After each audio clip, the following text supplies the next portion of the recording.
আমি ওর প্রেমিক না, ওর সাথে আমার কোনো সম্পর্ক নেই। আমার একটা পরিচয় আছে, আমি একজন ফটোগ্রাফার।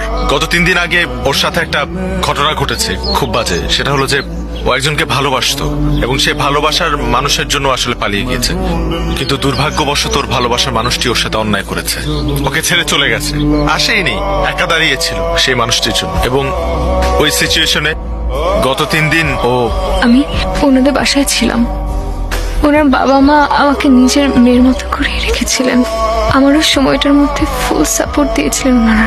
শুধু একটা রিকোয়েস্ট আপনাদের 4 জনের কাছে, ওকে না ওই আগের কথাটা মনে করিয়ে দিবেন না, ওকে কিছু বলবেন না, কারণ ও আবার আপসেট হয়ে যাবে। থ্যাঙ্কস ব্রাদার, তুমি আমার ফ্যামিলির জন্য যে কাজটা করেছো সেটার জন্য আমার ফ্যামিলি সারা জীবন তোমার কাছে কৃতজ্ঞ থাকবে।